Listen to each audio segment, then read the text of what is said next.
Assalamualaikum warahmatullahi wabarakatuh. Alhamdulillah, alhamdulillahilladzi hadana li hada wa ma kunna laula an hadanallah. Rabbi shrah li sadri wa yassir li amri wahlul 'uqdatam min lisani yafqahu qawli. Amma ba'du. Pertama-tama marilah kita panjatkan puji syukur kehadirat Allah Subhanahu wa taala yang mana sampai detik ini kita masih diberikan nikmat kesehatan yang tidak ternilai harganya. Teman-teman, pada kesempatan ini saya akan menyampaikan materi bedah buku bab 3, yaitu tentang metode mendidik anak ala Nabi Shallallahu Alaihi Wasallam. Nah, metode ini ada di halaman 137 sampai 164.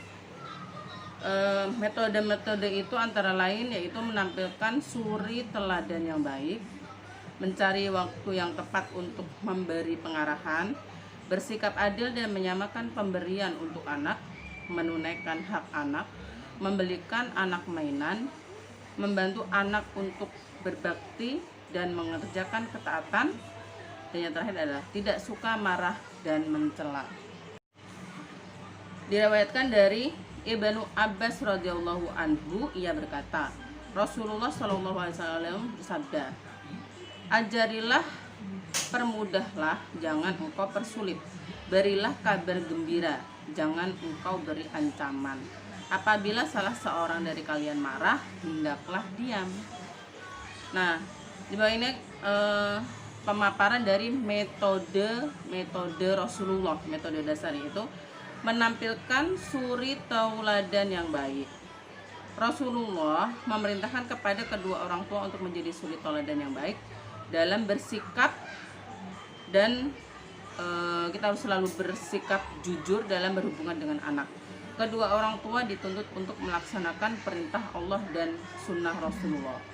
Jujur itu dalam hal apapun, sekecil apapun. Misalnya kita sering memberi iming-iming kepada anak. Misalnya anak kita mendapat nilai bagus, terus kita bilang, nanti untuk ulangan berikutnya kamu nanti kalau dapat nilai 100 nanti mama ajak jalan-jalan gitu. Ternyata ketika dia dapat nilai bagus, ternyata kita lupa. Ya, jadi kita harus jujur karena nanti itu akan ditiru oleh anak. Yang kedua adalah memberi waktu yang tepat untuk memberi pengarahan. Nah, di sini waktu-waktu yang dipraktekkan Rasulullah itu dalam perjalanan. Ketika dalam perjalanan itu mungkin di taman bermain ataupun di dalam kendaraan, itu kan waktu-waktunya waktu yang santai. Jadi kita memberi nasihat itu akan mudah diterima oleh anak-anak. Terus waktu makan, misalnya ketika makan kita mengajarkan adab makan, membaca basmalah, terus makan dengan tangan kanan, terus tidak boleh mencela makanan. Terus waktu anak sakit, nah ini fitrah manusia adalah ketika sakit kita akan diberikan hati yang lembut. Jadi pada saat mereka sedang sakit, kita juga bisa meluruskan kesalahan-kesalahan kepada anak, ya. Yang selanjutnya adalah bersikap adil dan menyamakan pemberian untuk anak. Seperti kisah yang sangat kita kenal, yaitu tentang putra-putra Nabi Yakub. Nah, di mana di situ diceritakan saudara Nabi Yusuf, kakak kakak Nabi Yusuf itu merasa bahwa Nabi Yakub itu lebih menyayangi adik-adiknya Bunyamin dan Nabi Yusuf. Nah, maka mereka membuat makar gitu untuk menyingkirkan kedua adiknya. Nah, kisah ini diceritakan dalam Quran surat Yusuf dari ayat 8 sampai 10. Yang artinya yaitu ketika mereka berkata, sesungguhnya Yusuf dan saudara kandungnya Bunyamin lebih dicintai oleh ayah kita daripada kita sendiri. Padahal kita ini adalah satu golongan yang kuat. Sesungguhnya ayah kita adalah dalam kekeliruan yang nyata. Nah, ini cuma prasangka ya, perasaan-perasaan aja. Perasaan yang dirasakan oleh saudara Nabi Yusuf. Dalam ayat 9, bunuhlah Yusuf dan buanglah dia ke suatu tempat agar perhatian ayah tertumpah padamu, dan setelah itu kamu menjadi orang yang baik. Dalam hadis yang diriwayatkan oleh Imam Ahmad, Dawud, dan Nasai, Rasulullah bersabda, berlaku adillah terhadap anak-anak kalian. Beliau mengulang sebanyak 3 kali. Jadi sebagai orang tua, misalnya punya anak banyak, kita tidak boleh membeda-bedakan. Ya, meskipun anak-anak yang kita lahirkan itu punya karakter yang berbeda-beda. Rasulullah SAW melerai 2 anak kecil yang sedang berkelahi. Beliau meluruskan pemikiran mereka yang salah dan beliau memanggil orang-orang dewasa untuk menghilangkan kezaliman yang terjadi. Nah, jadi perilaku adil itu wajib dilakukan oleh orang tua ya. Kapan diperbolehkan memberi hadiah? Yaitu ketika kebutuhan mendesak. Misalnya kita punya beberapa anak, misalnya yang pertama punya anak, terus dalam suatu waktu anaknya sedang sakit dan tidak punya biaya, jadi dia meminta bantuan kepada kita sebagai orang tua dan kebutuhan itu sangat mendesak, jadi kita boleh memberikan hal yang lebih kepada salah satu anak yang membutuhkan itu. Terus waktu yang mendesak, terus kebutaan. Terus ini saya kurang mengerti ya, ini di buku disebutkan seperti itu. Terus banyaknya anak sibuk menuntut ilmu.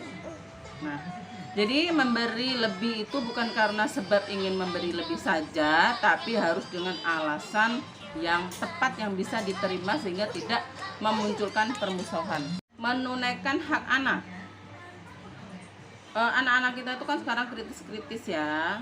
Nah, jadi ada yang sudah dewasa gitu ya, tidak sesuai dengan umurnya. Nah, sekarang hak anak yang seperti apa? Mendengarkan pernyataan anak kecil yang telah memiliki pemahaman yang baik. Jadi anak kecil itu perlu didengarkan. Ikut berperang jika dia sudah memenuhi syarat. Ini pada saat Rasulullah mau berperang ya, jadi anak-anak itu punya semangat ikut berjihad. Jadi Rasulullah menguji terlebih dahulu jika dia sudah mempunyai kemampuan di medan perang. Jadi Rasulullah mengajak mereka ikut berperang, menjadi saksi dan kebenaran, menjadi imam jika sudah mengerti hukum sholat dan baca Al-Quran, menjadi pemimpin jika memiliki kemampuan pengetahuan yang memadai. Ini ulama-ulama terdahulu seperti misalnya Imam Bukhari, Imam Muslim, mereka sudah menguasai ilmu-ilmu, banyak sekali ilmu-ilmu pengetahuan, dan mereka usia 7 tahun itu sudah mufti atau boleh mengeluarkan fatwa. Terus boleh juga memberi nasihat. Selanjutnya adalah doa. Larangan mendoakan keburukan untuk anak. Rasulullah memakai metode doa untuk menyelamatkan seorang anak kecil dari memilih ibunya yang beragama Nasrani daripada bapaknya yang beragama Islam. Maka si anak mendapat hidayah untuk memilih sang anak. Di antara doa Rasulullah untuk anak-anak yaitu, ya Allah ajarilah dia hikmah. Terus di waktu lain, ajarilah dia Al-Quran. Terus kadang juga Rasulullah juga berdoa, ya Allah pandaikanlah dia dalam masalah agama. Nah, dengan doa Rasulullah SAW, Ibnu Abbas menjadi ulama umat ini dan ahli tafsir terkemuka. Jadi apapun kondisi, semarah apapun kondisi orang tua, tetap harus berdoa yang terbaik untuk anak. Membelikan mainan anak. Mainan Aisyah Rasulullah radhiyallahu anha menjadi bukti tentang pentingnya arti mainan bagi anak-anak.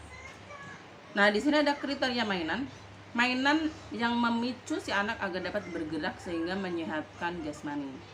Nah, kriteria lainnya adalah mainan yang dapat menumbuhkan rasa ingin tahu dan inisiatif.